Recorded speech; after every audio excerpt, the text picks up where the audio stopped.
What's going on, everyone? GoodMicWork back at you here, day whatever the hell we are in of the coronavirus and COVID-19 outbreak.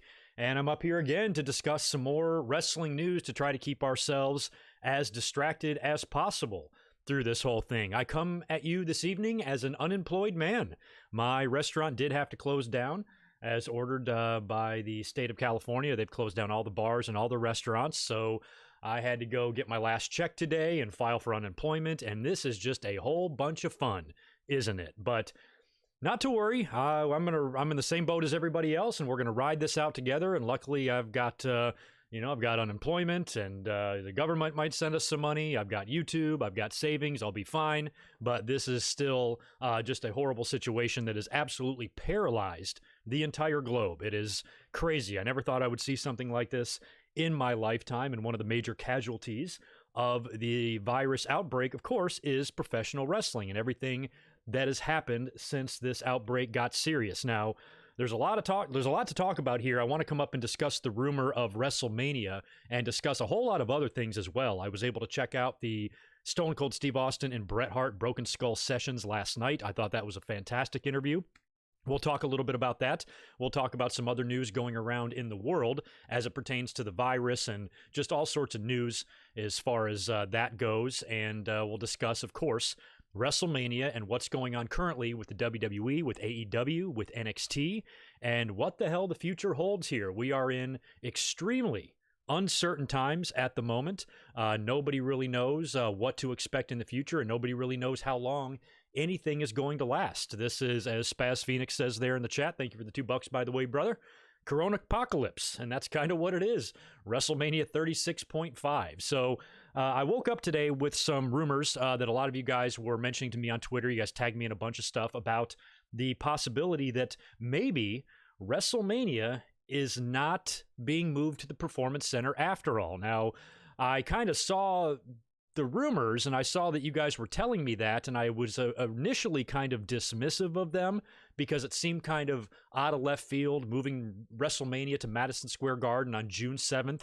I'm like, okay, why MSG? Why in a very, very populated city where even in a couple of months from now, even if we get a handle on this virus, I'm not sure if it's a really good idea to be around millions of people. You know what I mean? And on top of that, why June 7th? So I found that to be kind of odd. I didn't really buy into it. But I thought that maybe that was a backup plan in case April 5th didn't work out, because one of the things I mentioned last night in my Raw live reaction when we were talking about all of this was that the state of Florida has recommended no public gatherings of over 50 people, then no public gatherings of over 10 people.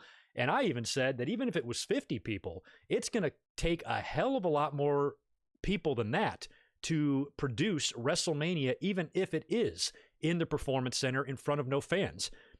You're going to have 50 pieces of talent there alone, not including your agents and producers and wardrobe people and ring crew and production staff and, and all that stuff. It's going to take, you're looking at several hundred people, even at a bare bones, skeleton crew WrestleMania. If you count talent, staff, and everything, you're definitely looking at a couple of hundred people there, and I know they've been screening people in and out of the Performance Center, but I had speculated last night that I was surprised that was even able to be a thing, because I just thought that was still going to be too many people in one gathering. So we kind of speculated on this last night. So when all of these rumors, started coming around today, I didn't really think that much of them until I went to the source and started reading the initial rumor myself. And after kind of thinking about it for a while, this actually does make a lot of sense. Now, for those of you who might just be tuning in now and being like, what the fuck? They told us last night it's going to be at the PC, and now GoodMicWork's up here talking about Madison Square Garden in June. Well, let me explain where this all came from. So this was initially tweeted out, excuse me, by Fight Oracle. Now, I wasn't aware of them before. Apparently, they have been relatively credible on breaking some wrestling news stories in the past. So they're the ones that kind of broke this rumor, I believe like late in last night, actually, and early this morning. So I'll read you their tweet verbatim here just so you can see and listen to what they had to say about this. So they start off by saying, huge WrestleMania rumor. WrestleMania will not happen from the PC in Orlando. Why? WWE's insurance policy says they have a duty to mitigate damages. In this case, that means finding a new venue. WWE announced the Performance Center as WrestleMania's new venue with intent to satisfy that requirement. The thought is the city of Orlando will shut down the WrestleMania event from the PC anyway, which is exactly what I said last night. You know, I mentioned this possibility last night. So they go on to say, at this point, WWE will have shown they tried their best to move the event, mitigate damages, and they'd get paid by their insurer. WWE will look to stage WrestleMania June 7th. Madison Square Garden is targeted. Now, I know that part of it you can't really take totally seriously. There is so many unanswered questions. I'm not really a firm believer that it's going to be an MSG, but I do think there's merit to WrestleMania being postponed after all, because that does make a lot of sense. WWE actually had to publicly make an announcement about WrestleMania being moved. You know, they probably, you know, there's a good chance they were doing that last night knowing they were lying to us, but for insurance purposes, they have to publicly announce the venue change and then rely on the city of Orlando to shut it down, which is what will likely happen anyway. So that was one of the things I think that surprised me the most about the announcement yesterday, is that there was still no guarantee in my mind that that was going to be able to be possible, because WrestleMania is still 3 weeks away. It's not until April 5th. Things could get a lot worse by then. There's a very real chance it could get a lot worse. So they might not want anybody down. Hell, even here in Northern California in Sonoma County, they have issued some sort of a lockdown or a shelter in place where they're basically like, stay inside until further notice. And if that winds up spreading, then there's not going to be a WrestleMania anyway, no matter how many empty arena build shows you do with Raw and SmackDown. And there's also been the talk of Vince McMahon not really being too terribly enamored with the empty arena matches, and I think we can all agree with him there, because hell, they didn't even show that much wrestling last night on Raw. You know, if they were going to do this big card in front of an empty arena on WrestleMania, you would think they would try to start getting us used to these empty arena matches. They tried a few of them on SmackDown. They weren't bad, but they weren't great. And I think last night we only had, one? Mysterio and Andrade, and they replayed the entire Royal Rumble. And they did a lot with Becky, and they did a lot with Undertaker, and a lot with Austin, and a lot with Edge, and they filled that 3 hours. So I think when everybody initially flipped out yesterday, oh my God, the WrestleMania being moved to the Performance Center is stupid and it's not going to look right. Well, of course not. Nobody wants WrestleMania in front of no audience. That was never really debated here. But under the circumstances, what the fuck did we expect them to do? If they want to continue to produce new content, they have no choice but to do it in front of an empty arena. So as it looks right now, this all possibly could have been done for insurance purposes. And if that's the case, I am elated, because I would prefer that. It's just not going to look right. Even though I'm willing to give it a chance. I'm willing to give all their TVs a chance and everything going on here, because I think the last thing I want to do is shit on a company and the wrestlers that are risking their lives to entertain us. You know what I mean? So, you know, I feel like they're going to do what they have to do, and I'm going to do my best to enjoy it and make the best out of it. And I'm not going to freak out. But, you know, the more you look at this situation, I don't think any of us wants to see Drew McIntyre win the WWE title in front of no one. I don't think any of us wants to see Randy Orton and Edge, you know, have, you know, the payoff to one of the best storylines we've seen in recent memory in front of nobody.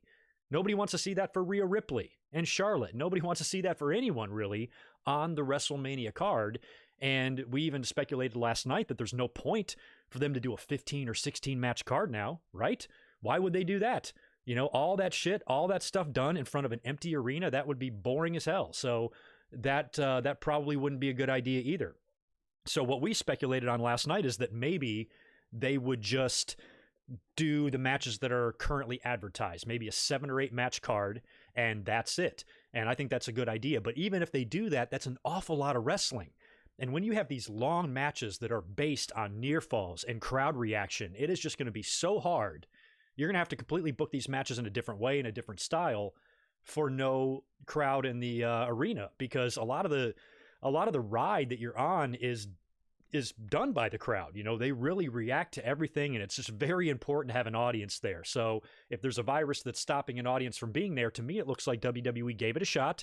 They tried to see what empty arena matches would look like. They don't look good, and it would be really tough, I think, to pull off an entertaining WrestleMania in front of no audience. And excuse me, as a very loud fighter jet or something is flying overhead. So if this rumor has any, Jesus, that is a really loud, can you guys hear that? Holy shit. If this rumor has any merit to it at all, I'm actually in favor of this greatly, because I didn't want to see an empty arena match any more than the next guy, but I'm not going to be flying off the rails about it and yelling at WWE for making a stupid decision. We are in the middle of a global pandemic, and it is not the time to be a dickbag. Just not the time at all. So with this news potentially, being truth, I think that is a really just better idea, because we talked about this too in the last couple of episodes discussing this coronavirus stuff. There's so much, it's so fluid and it's so open-ended, and we have no idea when or where or if this is even going to end. So kind of what's the point of running WrestleMania if it just all ends the very next day anyway? What's the point of crowning Drew McIntyre if he can't even wrestle for a few months? So if it was up to me, and I said this right from the start, if it was up to me, they would just postpone WrestleMania until they can run the show. And if it turns out the WWE is actually just blowing a bunch of smoke here just to follow the correct procedures for claiming this on their insurance, then I think this is good news. Now, as far as where WrestleMania lands, I know Madison Square Garden was the early rumor. It doesn't have to be there. You know what? I'd prefer it just to stay right where the hell it is, in Tampa. I don't really want it to go to Madison Square Garden, but if it was going to go there, that is a good building because that's home. WWE, that would be a good kind of relaunch for them, right back, where they were born, essentially. And I think, and there was somebody else on Twitter that I retweeted today as well, I thought that the idea that the very first show that fans are allowed to attend for wrestling, it should be WrestleMania, because this whole thing, this whole coronavirus thing, it has a very 9/11 vibe to it, because 9/11 is the only time in my life that I can remember life really grinding to a halt and the entire world's eyes are all fixated on one thing. And this is even a lot worse. I mean, a lot more people are going to die from this than they did in 9/11.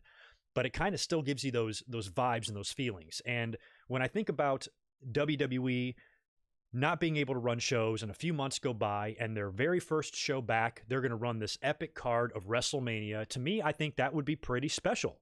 That would be a lot more special than an empty arena. It would have a very SmackDown after 9/11 feel to it. Remember when everybody gathered a couple days after 9/11, after the tragedy, and Vince made the big speech, and the roster is in the aisleway there, and the fans were saying, we're not going to be scared, and we're going to go about life as normal, and that sort of thing. It was a very positive feeling moment and a very positive feeling show. And I think that would be a great way to kind of relaunch pro wrestling with your biggest show, with some kick-ass matches and some amazing shit. And it can be, I mean, what a better way to say, we're back, bitches, than give everybody a WrestleMania. So as far as where it's held, I don't care. I just hope that these rumors are true in terms of it being postponed. If it's in Madison Square Garden, fine. If it's in Tampa, fine. As long as it's in one of those two places, I'm not really going to care. If anybody wants to mention Saudi Arabia, you are absolutely balls out insane. That's not going to happen. It's going to happen here. But it might not be, we might not be able to still do a stadium show of 80,000. You might want to just kind of condense it, since the world is going to be looking a little bit different in the next couple of months, and maybe it would be kind of impossible to even pack out Tampa at this point, because a lot of the people from overseas that plan to come might not be able to come still. A lot of people are out of work. A lot of people are losing money, and they might not be able to simply afford to go. So moving it to a smaller venue like Madison Square Garden does make sense, but I'm not necessarily sold on the fact that it has to be Madison Square Garden. You know what I mean?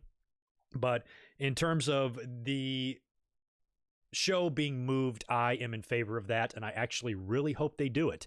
Now, let's speculate on that. Let's say they do.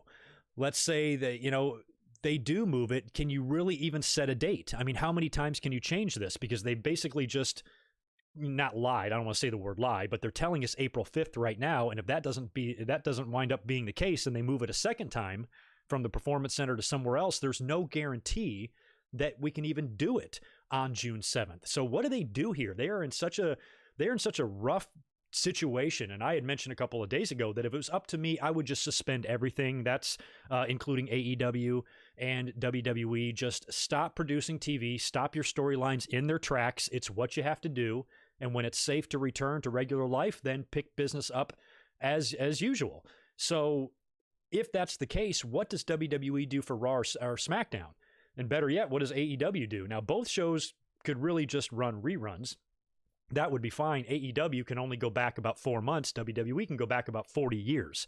So if WWE wanted to run past years or past episodes of Monday Night Raw, or maybe a random pay-per-view here or there, or do character profiles or interviews or studio shows, which apparently will be happening this Wednesday for NXT. There will be no wrestling on NXT, and it's just going to be a studio show format with a lot of interviews and video packages and shit like that. Dynamite, which we'll talk about in a minute, apparently they're going on with their show on Wednesday, so I still don't know where all these Cody Rhodes and Tony Khan are a bunch of greedy assholes YouTube videos are. I'm not seeing any of those out there. They're essentially doing the same thing that WWE is, if not worse.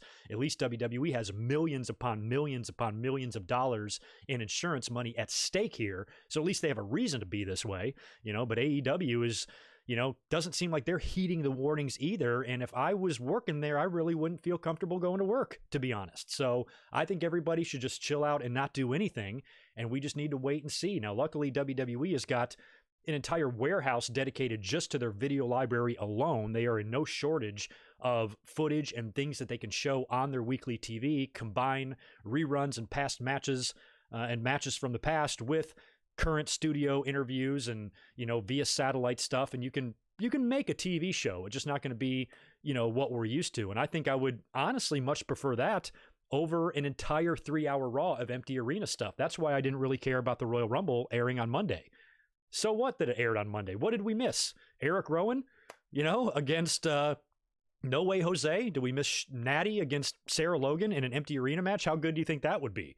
So what did we really miss? They gave us all the big segments, Orton and Edge, Undertaker and AJ. Brock wasn't there, but they gave us everything else major that they're going to have on the show, promo by Kevin Owens and all that shit. So all their big angles, they still had a segment for, and we just didn't see a whole lot of extra wrestling, which is really all that the Royal Rumble replay replaced. So it's all really interesting, and I think maybe Vince and whoever else, got to look at these matches and be like, how are we going to expect to do this? And I even put something up on Twitter today, and I'm no wrestler, so I can't vouch for this, but I would assume that if you're a wrestler and you're performing in front of no audience, if you take some sort of a crazy bump, Randy Orton and Edge are going to have a last man standing match at WrestleMania. If you take some sort of a crazy table bump or something, I would imagine that the adrenaline isn't flowing quite as hard as it would be if you were in front of a sea of humanity and you've got 80,000 people screaming at the top of their lungs and reacting, and you are just living the moment. You are in the moment. You are feeling no pain. The adrenaline is coursing through your veins, and you're just laying it all out on the line. But in no arena, you're just taking these bumps and you're just killing yourself out there. And I would imagine it probably hurts a lot worse. So it's just, if Randy Orton and Edge are going to give us a last man standing match, what is that going to look like in front of nobody? So this is an intriguing idea. This is an intriguing rumor, and it does make a lot of sense, especially from an insurance standpoint. And I, for one, am really keeping my fingers crossed that this is what happens, because that's what I was saying all along. I thought at the very least we were going to be looking at a postponement. The only reason I acknowledge the fact that the Performance Center show could happen, but I also acknowledge that would be stupid. Why would they run WrestleMania in front of no audience? And now it's kind of starting to make sense. So that's really WWE is doing what they have to do there. I think earlier in the week I was really irritated with all of this, Vince McMahon is greedy narrative. It was just this really one-dimensional, simple-minded type of thinking that I was seeing everywhere out there. And I'm like, man, I don't think anybody has any fucking clue how serious and complicated a situation like this is. Their empty, brainless fucking heads go right to, Vince is just a greedy asshole, when it is just so much more complicated than that. And I thought it was unfair to say those things about him and not say those things about Tony Khan and Cody Rhodes. I think what WWE is doing here is they're just doing whatever they can, doing what they think is right. Who is to say what's right here? Like I've said a million times throughout this whole ordeal, we've never dealt with anything like this before. We don't know how to handle it. We don't know what the future holds. And whenever you have this amount of uncertainty, how can you plan? You don't even know. That's what I said last night as well. It would be really cool if we had like a date, if we had a date on the horizon in the future that we knew was going to be the date that everybody could get back to normal, if that was the case, it would be very easy to start putting plans together. But when you have no idea what the future holds, then, how are you supposed to plan? And this goes for not only wrestling, but everything. This goes for the rest of sports. This goes for schools. My sister is a teacher. Imagine if you're a senior in high school right now. What the hell do you do? How do you graduate? If this all clears up, do you go to school in the summer? Do you repeat the whole year next year? Do you take the rest of your classes online and get a diploma mailed to you? And if school is out for too long, then you're starting to talk layoffs. There's already businesses all throughout the company in the world laying people off. I had to go online today and file for unemployment. I've never had to do that in my life. That's kind of an eerie feeling. So it's a mess right now. So I think it's kind of really unfair to have any sort of really hard takes on this or really, really strong opinions about what people should do. Nobody knows what the fuck to do. And it's a mess. And with WWE, I feel for them because they're in the middle of their WrestleMania season. If this was taking place during another time of year, I said this as well, it might be a little bit easier to deal with. If this was September and October, no big deal. We don't get fucking No Mercy in Hell in the Cell. Who cares? But this is WrestleMania. This is so much bigger, and it complicates things even more.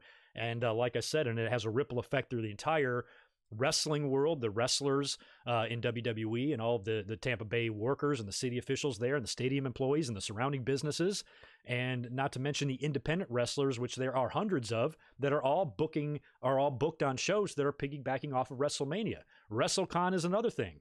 And thank God they worked out their issue. For a minute there, it looked like the Marriott was going to hold them liable for over $100,000 in damages for not being able to make the event. But due to the Florida governor's mandates and stuff, it really helped them with that situation. And Chris Jericho and a bunch of us on Twitter were all ripping Marriott apart, saying, you better not rape them out of this money. And I was really happy to see that got resolved today, and all is right with the world with WrestleCon. And provided the world gets back to normal, we're going to have a WrestleCon next year right here in LA, and I'll be there.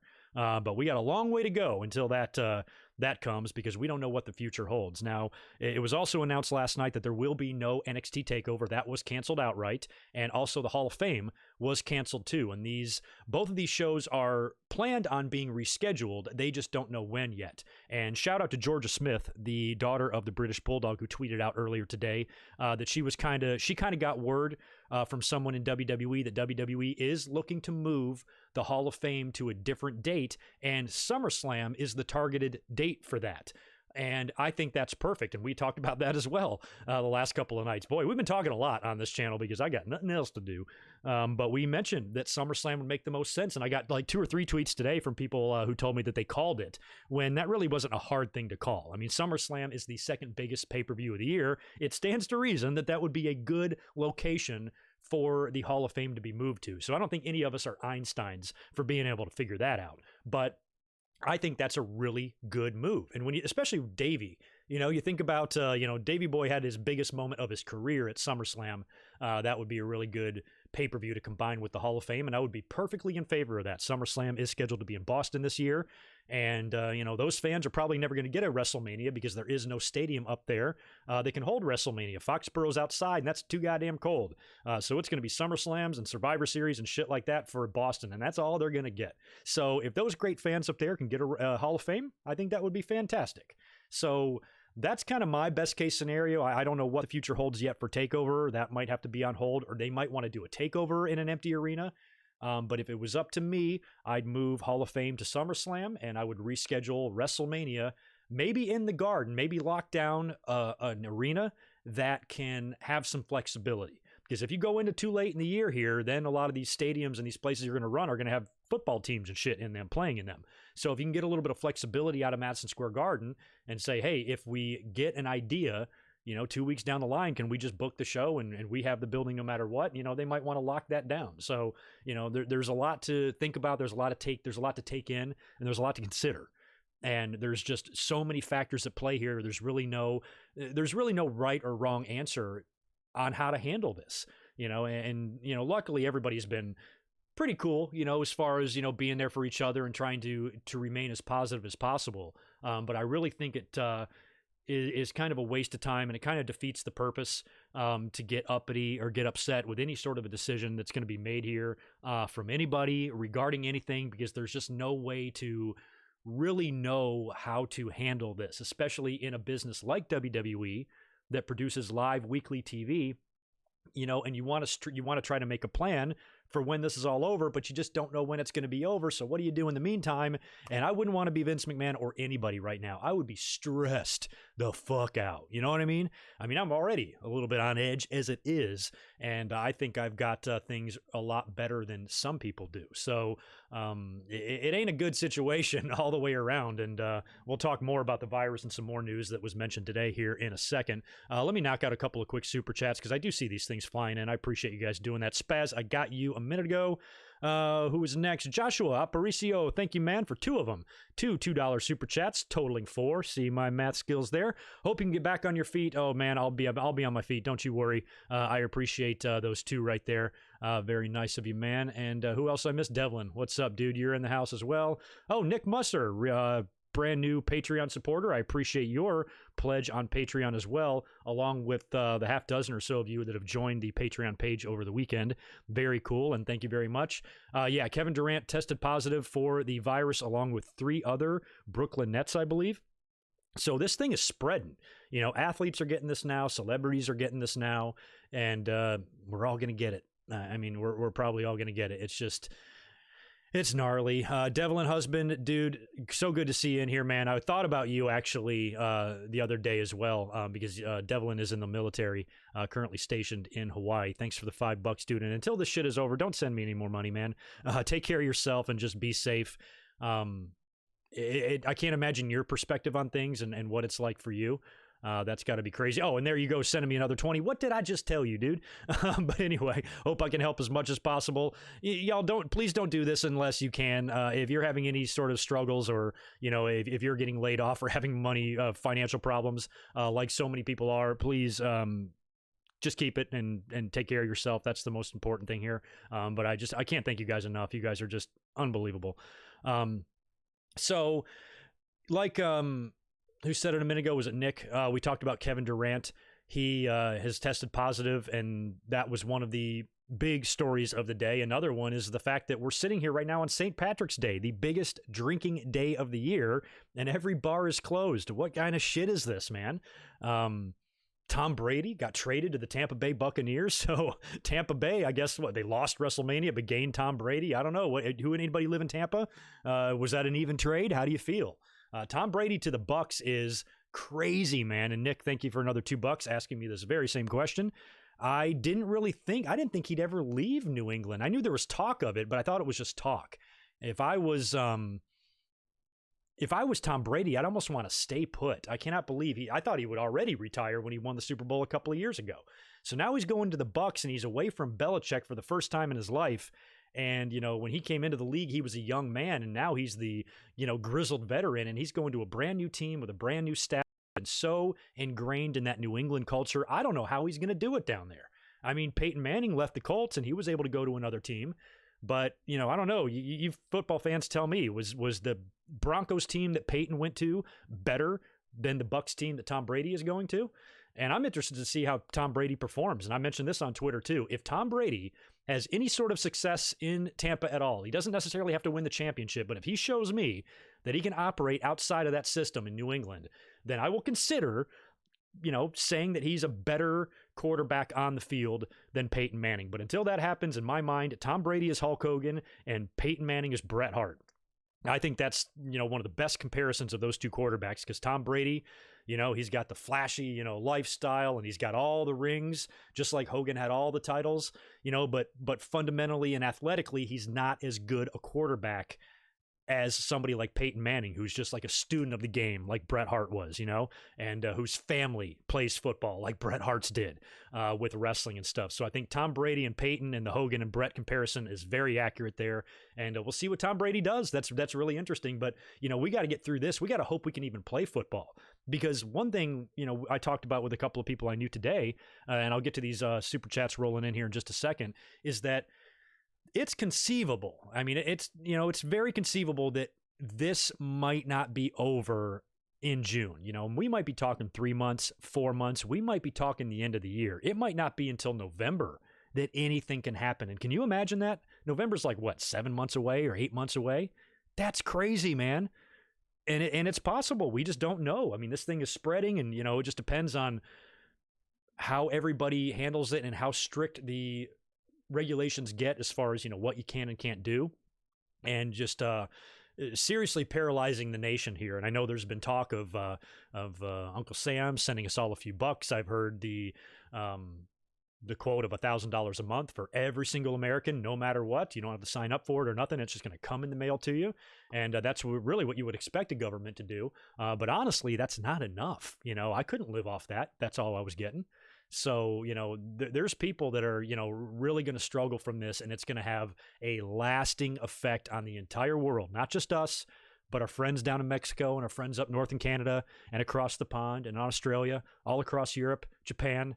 I mean, every single place on the globe is dealing with this and dealing with it in much the same way. So, yeah, it's crazy. So until then, you're going to probably hear from me a lot on the channel. I won't be up here tomorrow, probably not Thursday either, but you'll probably get me Friday, Saturday, and you're also going to get me Sunday, which we'll talk about here as when I wrap up this short little commentary here. I'll let you guys know what my plans are for the weekend, because I got another video coming to you on Sunday. Oh, and that reminds me, before I knock out these super chats, incidentally, if you want to check out my latest This Day in History, it dropped earlier today. I talked all about the WrestleMania 18 match between Hulk Hogan and The Rock that took place 18 years ago. 18 fucking years ago. Can you believe the amount of time between WrestleMania 1 and WrestleMania 18 is the same amount of time as WrestleMania 18 to today? How crazy is that? That doesn't even seem right. But when I watched that match back to do the commentary on it, I was even more bummed out about the possibility and the prospect of wrestling in front of no audience, because that match is the very epitome of why a wrestling audience is important. That crowd in Toronto made that match. Without that audience doing what they were doing, that match would not be a classic, period. It would probably be a stinker, would it not? Take that exact Hogan and Rock match and you put that match in the Performance Center. How bad would that suck? You know, so the crowd is important. The crowd is extremely important, and I really don't think you can have a WrestleMania without it. So I really hope this rumor about moving the show is true. I hope I wasn't too misleading in my thumbnail there with the MSG thing. I'm not totally sold that it's going to be MSG. I just like the idea of the event being moved in general. I think that's a fantastic idea. Anyway, let me knock out a couple of more of these super chats, and then we'll talk about a couple of more things, and then I'm going to bounce out of here. Justin Kong Lang, thank you very much for $5, dude. Here's my first super chat to be noticed. I'm simping. That Bret Hart 97 promo, bro. You need to review an old Raw, pretend like it just happened. Hey, I thought the same thing, man. We could go back if we have no wrestling for 6 months. We could just watch old Raws and review those. I'd be perfectly fine with that. I pitched that WWE airing some of those. They'd be a hell of a lot more exciting than some of the current Raws we've been getting over the past couple of years. Imagine if they just ran like 6 months of 2003 or 2001 or 2000 or one of those years. They probably wouldn't go back that far. That's way too much Jim Ross for them. But if they've got just endless amount of content, you know, of past content that they can just run on their shows. And I would hope that USA Network and Fox wouldn't be demanding that WWE produces new content in light of this virus. I'm sure they're going to be able to go along with, you know, whatever WWE feels like they need to do as well. So if they want to show reruns, why not? Everybody else shows reruns. Every other show you like shows reruns. The one form of entertainment that really doesn't do that is wrestling, and most of sports, although you got an entire ESPN Classic channel just dedicated to reruns. So there's nothing wrong with reruns. There's definitely plenty of entertainment there, and I would still come up and react to them and talk about them and review them and all of that. So strange times, man. Just dark days ahead. We don't know what the hell's, you know, on the horizon, and it's just all up in the air right now. As you can see here on the overlay here, I did want to talk about the Bret Hart and Stone Cold Steve Austin Broken Skull sessions from last night. I'll get into that in a minute. I know I got another super chat from Ghost Dog down here I got to hit. Where did you go? There you are. Thanks, Ghost Dog, for the $5. Can I do a bad mic work channel, but only stutter and talk about how Bill Goldberg is the best technical wrestler of all time? Yes, you can. Go for it. send me the link and I'll retweet it and tell everybody to subscribe. Thanks for the $5, man. And I'll be talking about Bret and Goldberg here in just a minute. Bears Bound 0809. Thank you. First time reading your name, I think. And thanks for the $5, man. Remember Rock Hogan 2 at No Way Out 2003? Best example of how that much was bad, or match was bad. Yeah, they wrestled almost a year later in 2003 when Rock came back as a heel and beat him again. But, you know, and I've talked about it, and I mentioned that in the review. I please invite you guys to go check that video out. Please give it a like and share it too. That would be fantastic, because the views tend to be lower on my This Day in Histories. But what I liked about that is I didn't care, and I mentioned this in the review, I didn't care that the match wasn't going to be good, and it wasn't going to be like much to look at in the ring. I'm not looking for flying head scissors. I'm not looking for chain wrestling. I'm not looking for submission wrestling. I'm looking for two icons coming face to face. I'm looking for the moment here. You know, and I marked out when Hogan was hulking up. I never even liked Hogan. And even he was able to generate that reaction from me back in 2002. I stood up off my couch and I'm like, holy shit. You know, if he hits Rock with the 3 punches and the big boot and the leg drop and pins him, I'm going to poop myself. Unbelievable the way they really took you on that ride. And that's what separates the pros from the pros, you know, and Rock and Hogan are pros. And that match was just incredible. But yeah, I mean, Toronto deserves most of the credit for that, for just being able to appreciate the epicness of it, and how history-making it truly was. Everybody remembers that match. Everybody still talks about it to this day. So also I want to mention yesterday's Broken Skull sessions with Bret Hart that was released on the WWE Network. I had mistakenly thought they were going to wait until after Raw to release this, but it was up all day, so I didn't watch it until late last night. I was trying to keep myself busy in here. I even tweeted a video from the interview. I tweeted out a video of me playing NBA Jam on my Sega Genesis. I was just trying to keep myself busy, just sitting in my house all by myself, self-isolating, and trying to figure out what the hell to do next. So I was able to take in the entire interview, and it was my favorite one so far. I mean, they've all been good. I mean, Taker's was good. Kane's was good. Big Show was on there as well, right? And Bret Hart's, you know, but because of my Bret Hart history, of course, I'm really going to mark out for this one. And it was a lot better than I thought, because Bret has told these stories exhaustingly over the years. I was really surprised Steve Austin actually opened up with questions about the Montreal Screwjob. And I kind of was like, oh, brother, you know, we're going to go through this again. We know the story. But Bret, you know, he actually made a point to touch on a couple of things that I hadn't heard before. And he had kind of an interesting take on it. Now, he was still same old Bret. He completely took a shit on Bill Goldberg, the current Universal Champion. He clearly still does not like him, called him the most unprofessional wrestler he'd ever worked with, and he hurts everybody, and he has no idea why he's going to the Hall of Fame. I'm surprised WWE didn't edit that out. That's your champion, that this guy is raking over the coals here. So I found that pretty interesting. But I think the most interesting part of the entire interview was when the two of them broke down their rivalry and their feud. And they talked about the Survivor Series 96 match, which I really liked their takes on that. They showed some replays of that, and Austin gave some commentary on what he was thinking at the time. But I really liked their WrestleMania 13 breakdown. I can listen to those two guys talk about that shit forever. The way they talked about how they put that match together, how they structured it, because, you know, when you have a submission match, it's got to be completely different, because you don't have like the near falls, you know, and you don't have that, you know, those nail biting moments that you would never have in a match. And for them to be able to put things together in such a way that it turned into one of the greatest WrestleMania matches of all time is saying a lot, because Bret had already had a submission match 2 years prior at WrestleMania against Bob Backlund, and the match was a pile of shit. And him and Steve just went out there and changed the business. And they really talked about all the little different parts in the match, the brawling on the outside. Austin and Bret both joked that they, you know, when Austin got his head busted on the railing, that he was able to blade right there in front of Vince McMahon, and he had no idea. You know, Bret's like, yeah, right here you can see a little bit of business going on, and Vince is right there and has no idea. And Austin was just bleeding like a stuck pig. And they talked about the entire finishing sequence where Austin is kind of turning babyface right in mid-match there, trying to push and power his way out of the sharpshooter, and that iconic image of the blood just pouring down his face. Absolutely magical. I just loved watching that interview. So if you have not taken a look at the Broken Skull sessions yet with Stone Cold and Bret Hart, please watch it. It's only an hour long, and it is worth every single minute of it. Unreal. So, anywho, that is pretty much it for my notes. I'll answer a couple of questions here in the chat, and then I'll get out of here. I didn't want to make this a long stream or anything like that, but I felt it was important to come up here and at least address these rumors and the possibility. This could all turn out to be bullshit tomorrow or Thursday or Friday. I might come up here with another video saying, it was all bullshit. But it does make a lot of sense when you really think about it.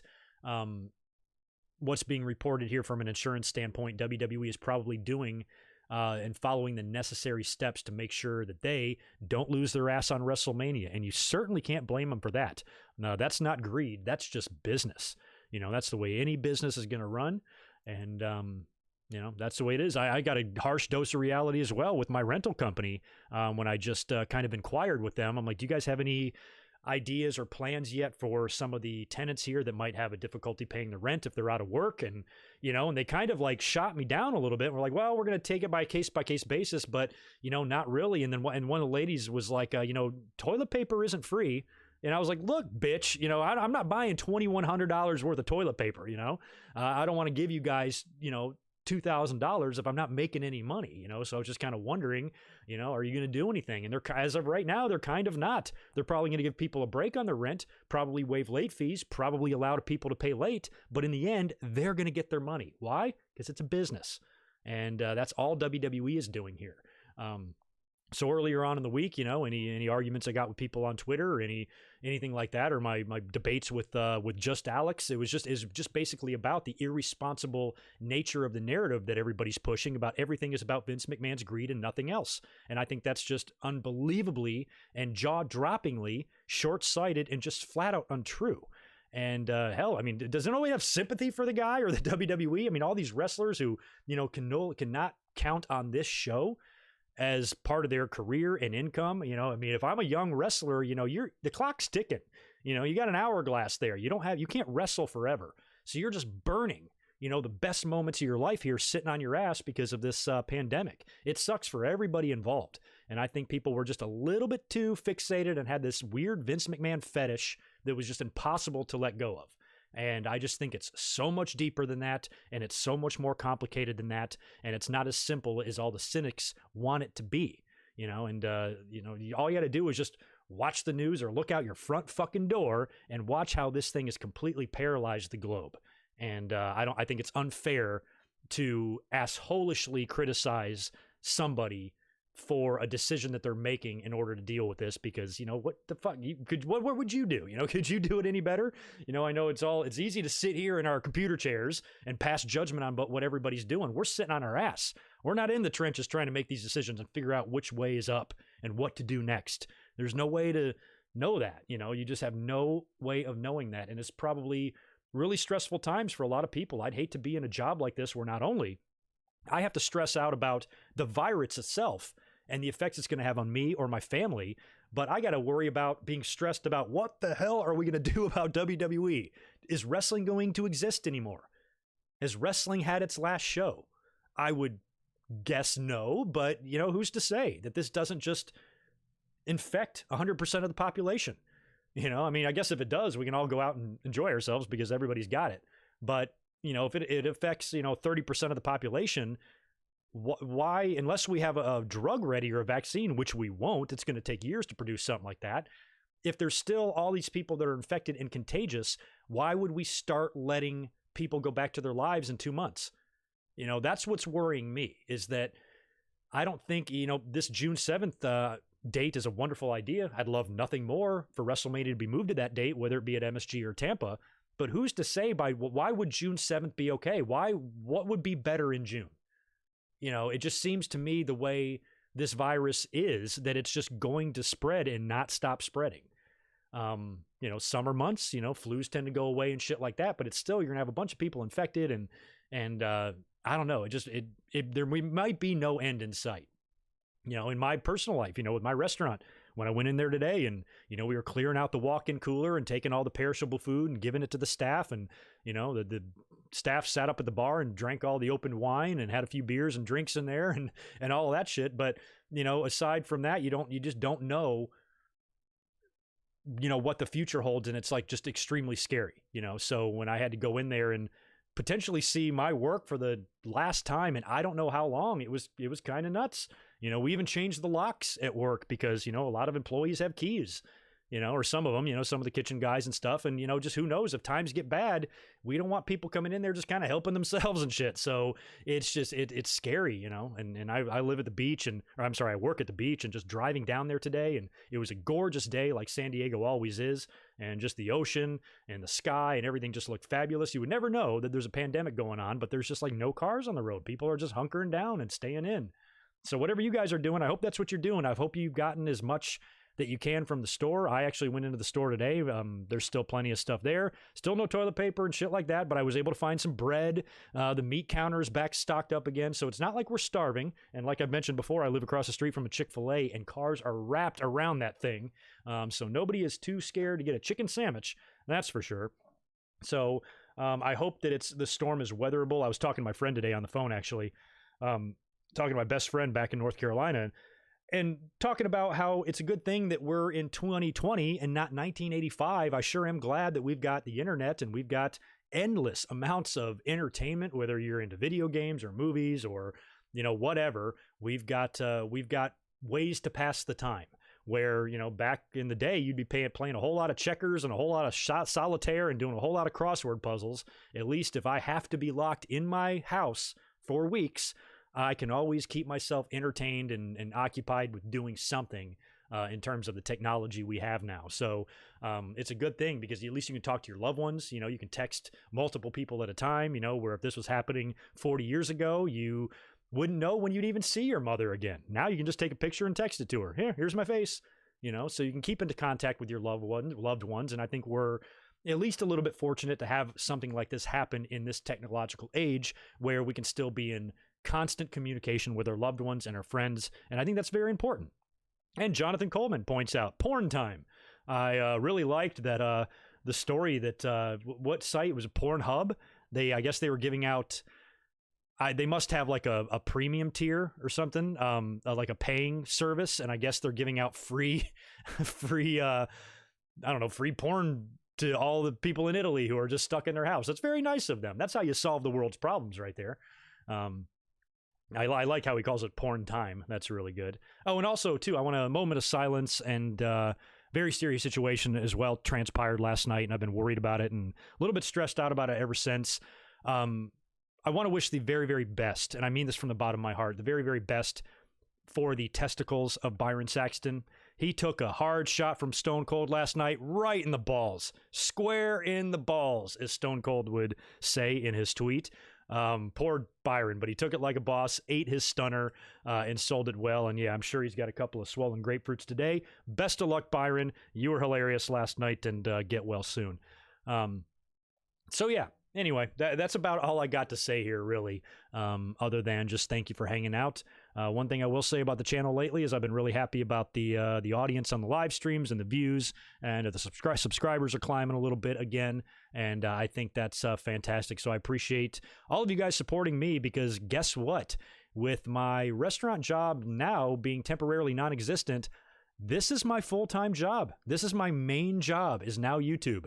If I ever wanted to know what it was like to have YouTube as your full-time job, this is my chance to get used to that. So expect to see me a lot, and I'll try to come up here and talk to you guys as often as I can. And in the meantime, thanks again for all your support on the channel, whether it be a comment, a view, a super chat, whatever. You guys are all awesome.